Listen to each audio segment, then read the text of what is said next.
Welcome back to Cool Club's headquarters here in Scottsdale. Today we're going to review the ZX-7 Mark II. Right. There's also the ZX-7 if you're not speaking English. But Depends on where you're at. But I understand it at least.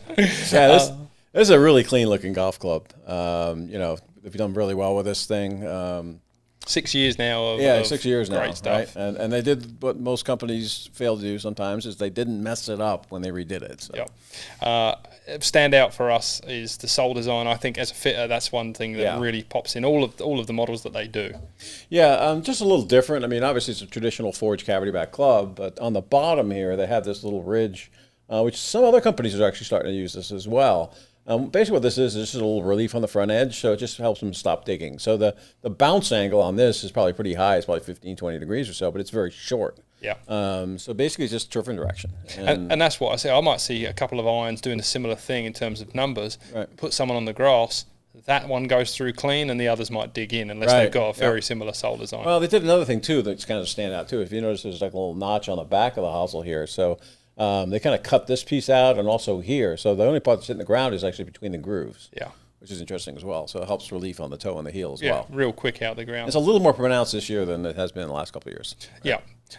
Yeah, definitely. And the heel one goes back. I think that one of the earlier models had some more heel out of it, but this is definitely in the last few years that's the most. So this was our players category. So we've got both kind of tests, the game improvement and the players test.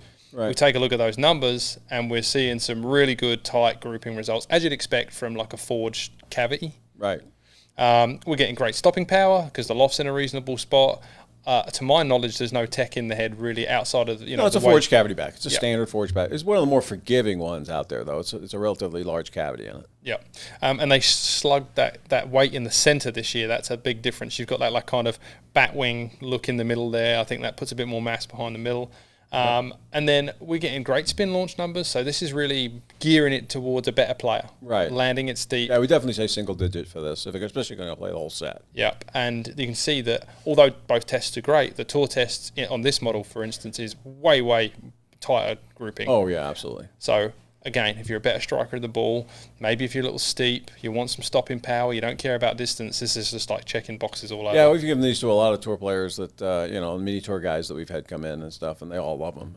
They're not on contract with somebody or another, and as a forged cavity back, it's one of the best out there. Yeah, I think the downside for Srixon is they've had years and years of being outside of, the big four, and they haven't got that brand name. But you've got some guys out there now that are playing it and getting some recognition. Yeah. And it's much easier to get over the line. Yeah, whereas a few years ago we mentioned Srixon, nobody even knew what it was, but it's starting to get quite a bit of a following. And it's been one of our top-selling irons in that category in the last few years. Yeah, don't sleep on this at all. No. This is a really good iron. Yep. Thanks, Mark. Cheers.